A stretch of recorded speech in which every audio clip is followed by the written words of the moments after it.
ओम नमः शिवाय। इस वीडियो के माध्यम से मैं आपको पूरा शिव पुराण सुनाने वाला हूँ।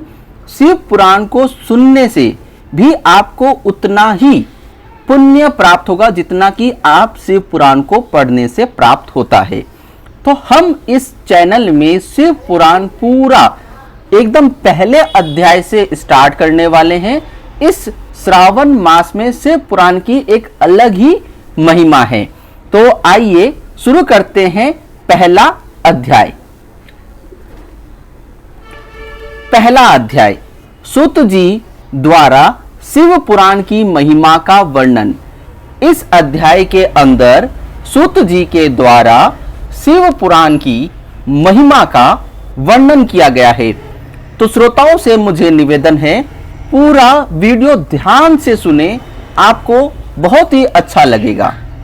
श्री सोनक जी ने पूछा, महाज्ञानी सूत जी, आप संपूर्ण सिद्धांतों के ज्ञाता हैं, कृपया मुझसे पुराणों के सार का वर्णन करें।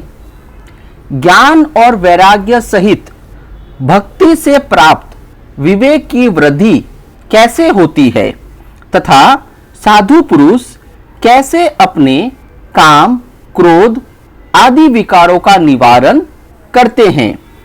इस कलयुग में सभी जीव आसुरी स्वभाव के हो गए हैं।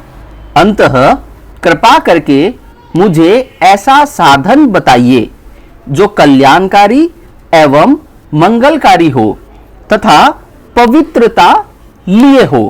प्रभु, वह ऐसा साधन हो जिससे मनुष्य की शुद्धि हो जाए और उस निर्मल हृदय वाले पुरुष को सदैव के लिए शिव की प्राप्ति हो जाए। इस पर श्री सूत जी ने उत्तर दिया, सोनक जी, आप धन्य हैं, क्योंकि आपके मन में पुराण कथा को सुनने के लिए अपार प्रेम व लालसा है। इसलिए मैं तुम्हें परम उत्तम शास्त्र की कथा सुनाता हूँ। वत्स, संपूर्ण सिद्धांत से संपूर्ण भक्ति को बढ़ाने वाला तथा शिवजी को संतुष्ट करने वाला अमृत के समान दिव्य शास्त्र है शिव पुराण। इसका पूर्व काल में शिवजी ने ही प्रवचन किया था। गुरुदेव व्यास जी ने सनत कुमार मुनि का उपदेश पाकर आदर पूर्वक इस पुराण की रचना की है। यह पुराण कलयुग में मनुष्य के हित का परम साधन है। शिव पुराण परम उत्तम शास्त्र है। इस पृथ्वी लोक में सभी मनुष्यों को भगवान शिव के विशाल स्वरूप को समझना चाहिए। इसे पढ़ना एवं सुनना सर्व साधन है। यह मनोवांछित फलों को देने वाला है। इससे मनुष्य निष्पाप हो जाता है तथा इस लोक में सभी सुखों का उपभोग करके अंत में शिवलोक को प्राप्त होता है। शिव पुराण में 24,000 श्लोक हैं, जिसमें 7 संहिताएं हैं। शिव पुराण परम भ्रम परमात्मा के समान गति प्रदान करने वाला है। मनुष्य की पूरी भक्ति एवं श्रवण पूर्वक इसे सुनना चाहिए। जो मनुष्य प्रेम पूर्वक नित्य इसको बाँचता है या इसका पाठ करता है, वह निसंदेह ही पुण्य आत्मा है। भगवान शिव उस विद्वान पुरुष पर प्रसन्न होकर अपना धाम प्रदान करते हैं।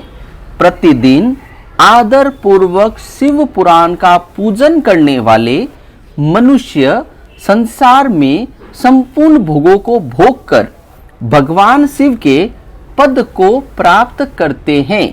वे सदा सुखी रहते हैं। शिव पुराण में भगवान शिव सर्व है। इस लोक और परलोक में सुख की प्राप्ति के लिए आदर पूर्वक इसका सेवन करना चाहिए। यह निर्मल शिव पुराण धर्म, अर्थ, काम और मोक्ष रूप चारों पुरुषार्थों को देने वाला है। अंततः सदा प्रेम पूर्वक इसे सुनना एवं पढ़ना चाहिए। अब हम दूसरे अध्याय के चलते हैं।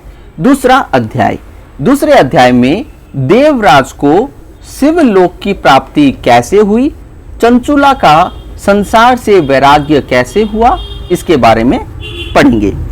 श्री सोनक जी ने कहा, आप धन्य हैं सुत जी, आप परमार्थ तत्व के ज्ञाता हैं। आपने हम पर कृपा करके हमें यह अद्भुत और दिव्य कथा सुनाई है। भूतल पर इस कथा के समान कल्याण का और कोई साधन नहीं है। आपकी कृपा से यह बात हमने समझ ली है। सूत जी, इस कथा के द्वारा कौन से पापी शुद्ध होते हैं, उन्हें कृपा पूर्वक बताकर इस जगत को कृतार्थ कीजिए। सूत जी बोले, सुनो, जो मनुष्य पाप, दुराचार तथा काम, क्रोध, मद, लोभ में निरंतर डूबे रहते हैं, वे भी शिव पुराण पढ़ने अथवा सुनने से शुद्ध हो जाते हैं। यानी कि शिव पुराण को केवल पढ़ने से नहीं, अगर आप सुनने हैं तो सुनने मात्र से भी आप शुद्ध हो जाएंगे तथा उनके पापों का पुण्यतया नाश हो जाता है। इस विषय में तुम्हें एक कथा सुनाता हूं। यह कथा है देवराज ब्राह्मण की कथा। बहुत पहले की बात है। किरांतों के नगर में देवराज नाम का एक ब्राह्मण रहता था। वह ज्ञान में दुर्लभ, गरीब, रस बेचने वाला तथा वैदिक धर्म से विमुख था। वह स्नान संध्या नहीं करता था तथा उससे वैश्यवृत्ति बढ़ती जा रही थी। वह भक्तों को ठगता था। उसने अनेक मनुष्यों को मारकर उन सब का धन हड़प लिया था। उस पापी ने थोड़ा सा भी धन धर्म के काम में नहीं लगाया था। वह वैश्यगामी तथा आचार भ्रष्ट था। एक दिन वह घूमता हुआ देवयोग से प्रतिष्ठानपुर जा पहुंचा। वहां उसने एक शिवालय देखा जहां बहुत से साधु महात्मा एकत्र हुए थे। देवराज वहीं ठहर गया। वहां रात में उसे ज्वर आ गया। उसे बड़ी पीड़ा होने लगी। वहीं पर एक ब्राह्मण देवता शिव पुराण की कथा सुना रहे थे। ज्वर में पड़ा देवराज भी ब्राह्मण के मुख से शिव कथा को निरंतर सुनता रहता था। एक मास बाद देवराज ज्वर से पीड़ित अवस्था में चल बसा। यमराज के दूत उसे बांधकर यमपुरी ले गए। तभी वहां शिवलोक से भगवान शिव के पार्षदगण आ गए। वे कपूर के समान उज्जवल थे। उनके हाथ में त्रिशूल, संपूर्ण शरीर पर भस्म और गले में रुद्राक्ष की माला उनके शरीर की शोभा बढ़ा रही थी। उन्होंने यमराज के दूतों को मार पीट कर देवराज को यमदूतों के चुंगल से छुड़ा लिया और वे उसे अपने अद्भुत विमान में बैठाकर जब कैलाश पर्वत ले जाने लगे तो यमपुरी में कोलाहल मच गया, जिसे सुनकर यमराज अपने भवन से बाहर आए।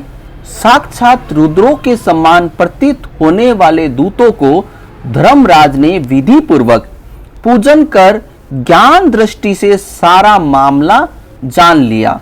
उन्होंने भय के कारण भगवान शिव के दूतों से कोई बात नहीं पूछी।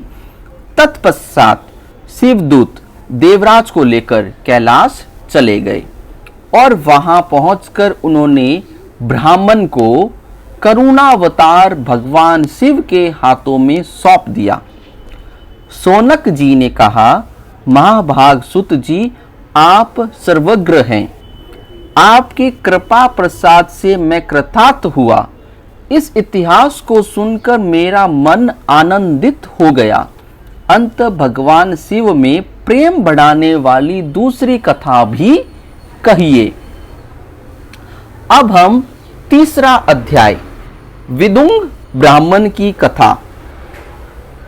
श्री सूत जी बोले, सोनक सुनो, मैं तुम्हारे सामने एक अन्य गोपनीय कथा का वर्णन करूंगा, क्योंकि तुम शिव भक्तों में अग्रगण्य व वेताओं में श्रेष्ठ हो।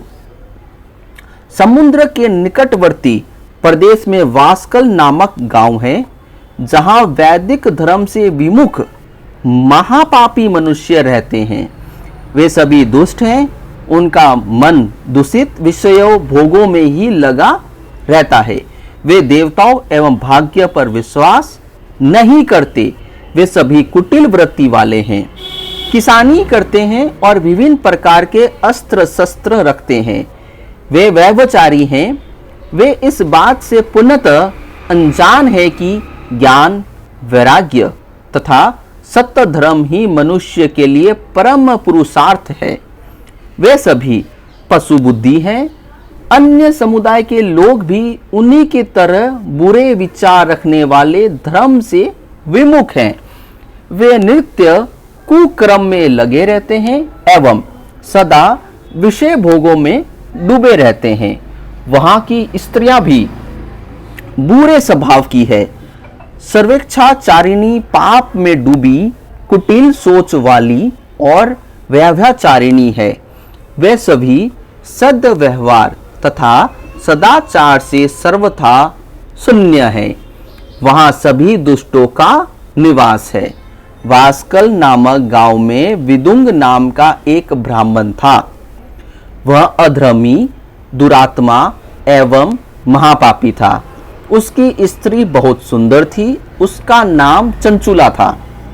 वह सदा उत्तम धर्म का पालन करती थी, परंतु विदुंग वैश्यागामी था।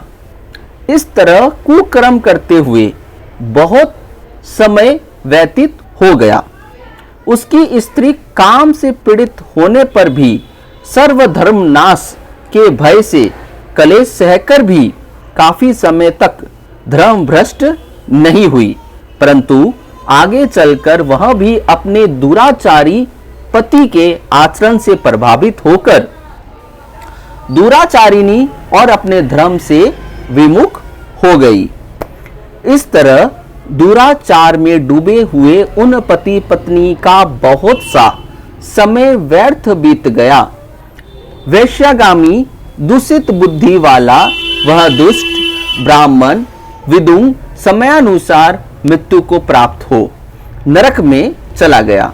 बहुत दिन तक नरक के दुखों को भोगकर वह मूढ़ बुद्धि पापी विंध्य पर्वत पर भयंकर पिचास हुआ। इधर उस दुराचारी विदुंग के मर जाने पर वह चंचुला नामक स्त्री बहुत समय तक पुत्रों के साथ अपने घर में रहती रही। पति की मृत्यु के बाद वह भी अपने धर्म से गिरकर पर पुरुषों का संग करने लगी थी। सतियां विपत्ति में भी अपने धर्म का पालन करना नहीं छोड़ती। यही तो तप है। तप कठिन तो होता है, लेकिन इसका फल मीठा होता है। विषयी इस सत्य को नहीं जानता, इसलिए वह विषयों के विषफल का स्वाद लेते हुए भोग करता है। एक दिन देवयोग से किसी पुण्य प्रव के आने पर वह अपने भाई बंधुओं के साथ गोकर्ण क्षेत्र में गई। उसने तीर्थ के जल में स्नान किया एवं बंधुजनों के साथ यत्र तत्र घूमने लगी।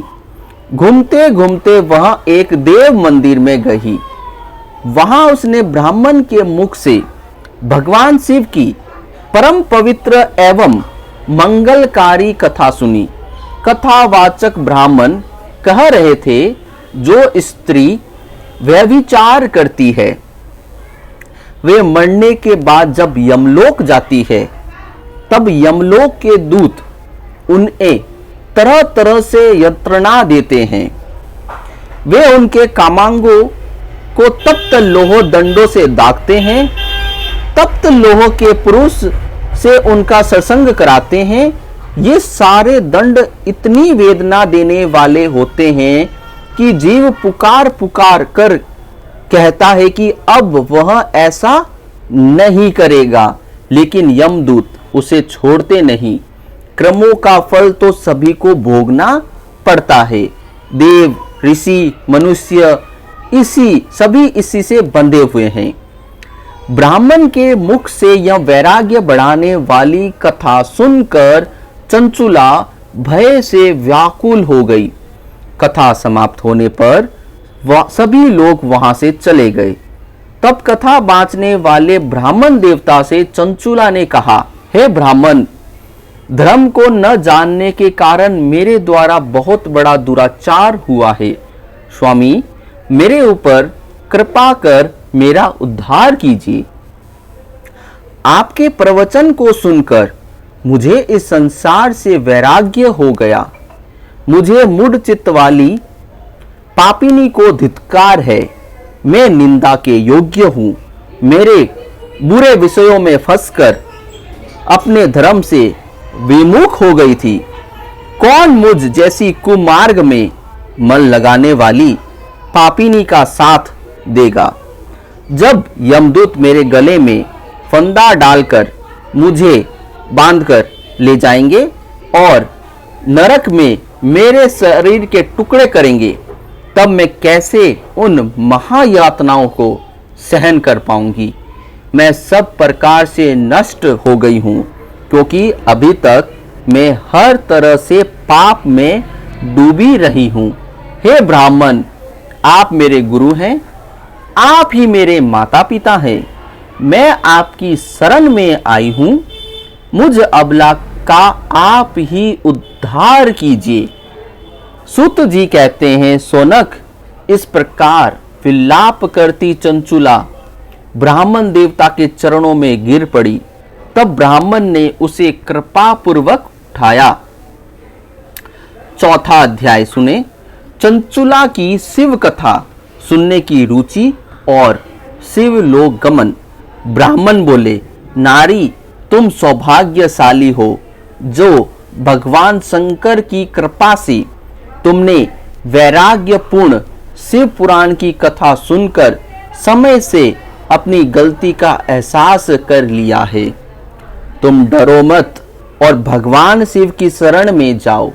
उनकी परम कृपा से तुम्हारे सभी पाप नष्ट हो जाएंगे।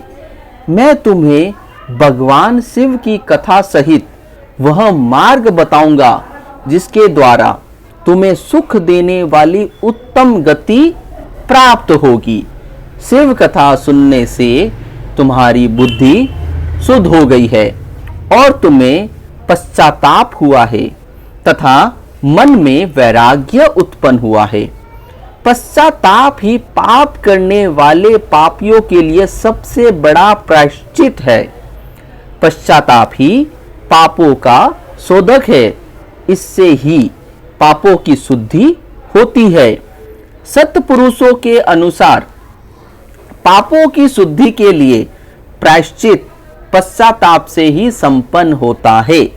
जो मनुष्य अपने कुकर्म के लिए पश्चाताप नहीं करता वह उत्तम गति प्राप्त नहीं करता, परंतु जिसे अपने कुकृत्य पर हार्दिक पश्चाताप होता है वह अवश्य उत्तम गति का भागीदार होता है।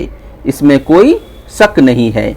शिव पुराण की कथा सुनने से चित्त की शुद्धि एवं मन निर्मल हो जाता है। शुद्ध चित्त में ही भगवान शिव और पार्वती का वास होता है। यह शुद्धात्मा पुरुष सदाशिव के पद को प्राप्त होता है। इस कथा का श्रवण सभी मनुष्य के लिए कल्याणकारी है। अंत इसकी आराधना व सेवा करनी चाहिए। यह कथा भवबंधन रूपी रोग का नाश करने वाली है। भगवान शिव की कथा सुनकर हृदय में उसका मनन करना चाहिए। इससे चित्त की शुद्धि होती है। चित्त शुद्धि होने से ज्ञान और वैराग्य के साथ महेश्वर की भक्ति निश्चय ही प्रकट होती है तथा उनके अनुग्रह से दिव्य मुक्ति प्राप्त होती है। जो मनुष्य माया के प्रति आसक्त है वह इस संसार बंधन से मुक्त नहीं हो पाता। हे ब्राह्मण पत्नी, तुम अन्य विषयों से अपने मन को हटाकर भगवान शंकर की इस परम पावन कथा को सुनो। इससे तुम्हारे चित्त की शुद्धि होगी, तुम्हें मोक्ष की प्राप्ति होगी। जो मनुष्य निर्मल हृदय से भगवान शिव के चरणों का चिंतन करता है उसकी एक ही जन्म में मुक्ति हो जाती है। सुत जी कहते हैं, सोनक, यह कहकर वे ब्राह्मण चुप हो गए। उनका हृदय करुणा से भर गया, वे ध्यान में मगन हो गए। ब्राह्मण का उक्त उपदेश सुनकर चंचुला के नेत्रों में आनंद के आंसू छलक गए। हर्ष भरे हृदय से ब्राह्मण देवताओं के चरणों में गिर गई और हाथ जोड़कर बोली, मैं कृतार्थ हो गई। हे ब्राह्मण, शिव भक्तों में श्रेष्ठ स्वामिन, आप धन्य हैं, आप परमादर्शी हैं, आप सदा परोपकार में लगे रहते हैं। साधो, मैं नरक के समुद्र में गिर रही हूँ, कृपा कर मेरा उद्धार कीजिए। जिस पौराणिक व अमृत के समान सुंदर शिव पुराण कथा की बात आपने की है उसे सुनकर मेरा मन में वैराग्य उत्पन्न हुआ है। उस अमृतमयी शिव पुराण की कथा को सुनने के लिए मेरे मन में बड़ी श्रद्धा हो रही है, कृपया आप मुझे उसे सुनाइए। सुत जी कहते हैं, शिव पुराण की कथा सुनने की इच्छा मन में लिए हुए चंचुला उन ब्राह्मण देवता की सेवा में वहीं रहने लगी। उस गोकर्ण नामक महाक्षेत्र में उन ब्राह्मण देवता के मुख से चंचुला शिव पुराण की भक्ति, ज्ञान, वैराग्य बढ़ाने वाली तथा मुक्ति देने वाली परम उत्तम कथा सुनकर कृतार्थ हुई। उसका चित्त शुद्ध हो गया। वह अपने हृदय में शिव के सगुण रूप का चिंतन करने लगी। वह सदैव शिव के सच्चिदानंद रूप स्वरूप का स्मरण करती थी। तत्पश्चात उसका संपूर्ण समय पूर्ण होने पर चंचुला ने बिना किसी कष्ट के अपना शरीर त्याग दिया। उसे लेने के लिए दिव्य विमान वहां पहुंचा। वह विमान शोभा साधनों से सजा था एवं शिव गणों से सुभूषित था। चंचुला विमान से शिवपुरी पहुंची। उसके सारे पाप धुल गए। वह दिव्यांगना हो गई। वह गोरागी देवी मस्तक पर अर्धचंद्र का मुकुट एवं अन्य दिव्य आभूषण पहने शिवपुरी पहुंची। वहां उसने सनातन देवता त्रिनेत्रधारी महादेव शिव को देखा। सभी देवता उनकी सेवा में भक्ति भाव से उपस्थित थे। उनकी अंग क्रांति करोड़ों सूर्यों के समान प्रकाशित हो रही थी। 5 मुख और हर मुख में 3 नेत्र थे। मस्तक पर अर्धचंद्राकार मुकुट शोभायमान हो रहा था। कंठ में नील चिन्ह था। उनके साथ में देवी गौरी विराजमान थी जो विद्युत पुंज के समान प्रकाशित हो रही थी। महादेव जी की कांति कपूर के समान गौर थी। उनके शरीर पर श्वेत वस्त्र थे तथा शरीर श्वेत भस्म से युक्त था। इस प्रकार भगवान शिव के परम उज्जवल रूप के दर्शन कर चंचुला बहुत प्रसन्न हुई। उसने भगवान को बारंबार प्रणाम किया और हाथ जोड़कर प्रेम, आनंद और संतोष से युक्त हो विनीत भाव से खड़ी हो गई। उसके नेत्रों से आनंद आंसुओं की धारा बहने लगी। भगवान शंकर व भगवती गौरी उमा ने करुणा के साथ सौम्य दृष्टि से देखकर चंचुला को अपने पास बुलाया। गौरी उमा ने उसे प्रेम पूर्वक अपनी सखी बना लिया। चंचुला सुख पूर्वक भगवान शिव के धाम में उमा देवी की सखी के रूप में निवास करने लगी। अब हम 5वां अध्याय विदुम का 50 योनि से उद्धार। सूत जी बोले, सोनक, एक दिन चंचुला आनंद में मगन उमा देवी के पास गई और दोनों हाथ जोड़कर उनकी स्तुति करने लगी। चंचुला बोली, हे गिरिराज नंदिनी स्कंद माता उमा, आप सभी मनुष्य एवं देवताओं द्वारा पूज्य तथा समस्त सुखों को देने वाली हैं। आप शंभु प्रिया हैं, आप ही सगुना और निर्गुणा हैं। हे सच्चिदानंद स्वरूपिणी, आप ही प्रकृति की पोषक हैं। हे माता, आप ही संसार की सृष्टि, पालन और संहार करने वाली है। आप ही ब्रह्मा विष्णु महेश को उत्तम प्रतिष्ठा देने वाली परम शक्ति है। सुत जी कहते हैं, सोनक, सदगति प्राप्त चंचुला इस प्रकार देवी की स्तुति कर शांत हो गई। उसकी आंखों में प्रेम के आंसू उमड़ आए। तब शंकर प्रिया भक्त वत्सला उमा देवी ने बड़े प्रेम से चंचुला को चुप कराते हुए कहा, सखी चंचुला, मैं तुम्हारी स्तुति से प्रसन्न हूं। बोलो, क्या वर मांगती हो? चंचुला बोली, हे गिरिराज कुमारी, मेरे पति विदुम इस समय कहाँ हैं? उनकी कैसी गति हुई है मुझे बताइए और कुछ ऐसा उपाय कीजिए ताकि हम फिर से मिल सके। हे महादेवी, मेरे पति एक शूद्र जाति वैश्य के प्रति आसक्त थे और पाप में डूबे रहते थे। गिरिजा बोली, बेटी, तुम्हारे पति विदुंग बड़ा पापी था, उसका अंत बड़ा भयानक हुआ।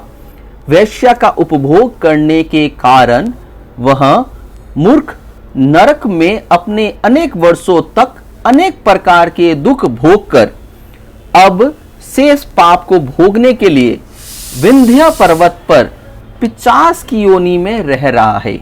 वह दुष्ट वही वायु पीकर रहता है और सब प्रकार के कष्ट सहता है। सुत जी कहते हैं, सोनक, गौरी देवी की यह बात सुनकर चंचुला अत्यंत दुखी हो गई। फिर मन को किसी तरह स्थिर करती हुई दुखी हृदय से मां गौरी से उसने एक बार फिर पूछा, हे महादेवी, मुझ पर कृपा कीजिए और मेरे पापी पति का अब उद्धार कर दीजिए। कृपा करके मुझे यह उपाय बताइए जिससे मेरे पति को उत्तम गति प्राप्त हो सके। गौरी देवी ने कहा, यदि तुम्हारा पति विदुंग शिव पुराण की पुण्यमयी उत्तम कथा सुने तो वह इस दुर्गति को पार करके उत्तम गति का भागी हो सकता है। अमृत के समान मधुर गौरी देवी का यह वचन सुनकर चंचुला ने दोनों हाथ जोड़कर मस्तक झुकाकर उन्हें बारंबार प्रणाम किया तथा प्रार्थना की कि मेरे पति को शिव पुराण सुनने की व्यवस्था कीजिए। ब्राह्मण पत्नी चंचुला ने बार बार प्रार्थना करने पर शिव प्रिया गौरी देवी ने भगवान शिव की महिमा का गान करने वाले गंधर्वराज तुम्बुरो को बुलाकर कहा, तुम्बुरो, तुम्हारी भगवान शिव के प्रति की प्रीति है? तुम मेरे मन में सभी बातें जानकर मेरे कार्यों को सिद्ध करते हो। तुम मेरी इस सखी के साथ विंध्य पर जाओ। वहां एक महाघोर और भयंकर पिशाच रहता है। पूर्व जन्म में यह पिशाच विदुंग नामक ब्राह्मण मेरी इस सखी चंचुला का पति था। वह वैश्यागामी हो गया। उसने स्नान संध्या आदि नित्य कर्म छोड़ दिए। क्रोध के कारण उसकी बुद्धि भ्रष्ट हो गई। दुर्जनों से उसकी मित्रता तथा सज्जनों से द्वेष बढ़ गया था। वह अस्त्र शस्त्र से हिंसा करता, लोगों को सताता और उनके घरों में आग लगा देता था। चांडालों से दोस्ती करता वह रोज वेश्या के पास जाता था। पत्नी को त्याग कर, दुष्ट लोगों से दोस्ती कर उन्हीं के संपर्क में रहता था। वह मृत्यु तक दुराचार में फंसा रहा। मृत्यु के बाद उसे पापियों के भोग स्थान यमपुर ले जाया गया। वहां घोर नरकों में सहकर इस समय वह विंध्य पर्वत पर पिशाच बनकर रह रहा है और पापों का फल भोग रहा है। तुम उसके सामने परम पुण्यमयी पापों का नाश करने वाली शिव पुराण का दिव्य कथा का प्रवचन करो। इस कथा को सुनने से उसका हृदय सभी पापों से मुक्त होकर शुद्ध हो जाएगा और वह प्रेत योनि से मुक्त हो जाएगा। दुर्गति से मुक्त होने पर विदुंग नामक पिशाच को विमान पर बैठाकर तुम भगवान शिव के पास ले आना। सुत जी कहते हैं, सोनक, मां उमा का आदेश पाकर गंधर्वराज तुम्बुरो प्रसन्नता पूर्वक अपने भाग्य को सराहना करते हुए चंचुला के साथ लेकर विमान से पिशाच के निवास स्थान विंध्य पर्वत गया। वहां पहुंचकर उसने विकराल आकृति वाले पिशाच को देखा। उसका शरीर विशाल था, उसकी ठोड़ी बड़ी थी। वह कभी हंसता, कभी रोता, कभी उछलता था। महाबली तुम्बुरो ने विदुंग नामक पिशाच को पांसों से बांध दिया। उसके पश्चात तुम्बुरो ने शिव पुराण की कथा बांचने के लिए एक स्थान तलाशकर मंडप की रचना की। शीघ्र ही इस बात का पता लोगों को चल गया कि एक पिशाच के उद्धार हेतु देवी पार्वती की आज्ञा से तुम्बुरो शिव पुराण की अमृत कथा सुनाने विंध्य पर्वत पर आया है। उस कथा को सुनने से के लोभ से बहुत से देवर्षि वहां पहुंच गए। सभी को आदर पूर्वक स्थान दिया गया। पिशाच विदुंग को पासों में बांधकर आसन में बिठाया गया और तब तुम्बुरो ने परम उत्तम शिव पुराण की अमृत कथा का गान शुरू किया। उसने पहले विंध्येश्वर संहिता से लेकर 7वीं वायु संहिता तक शिव पुराण की कथा का स्पष्ट वर्णन किया। 7 संहिताओं सहित शिव पुराण को सुनकर सभी श्रोता कृतार्थ हो गए। परम पुण्यमय शिव पुराण को सुनकर पिशाच सभी पापों से मुक्त हो गया और उसने पिशाच शरीर का त्याग कर दिया। शीघ्र ही उसका रूप दिव्य हो गया। उसका शरीर गौर वर्ण का हो गया। शरीर पर श्वेत वस्त्र एवं पुरुषों के आभूषण आ गए। इस प्रकार दिव्य देहधारी होकर विदुंग अपनी पत्नी चंचुला के साथ स्वयं ही भगवान शिव का गुणगान करने लगा। इस दिव्य रूप में देखकर सभी को बहुत आश्चर्य हुआ। उसका मन परम आनंद से परिपूर्ण हो गया।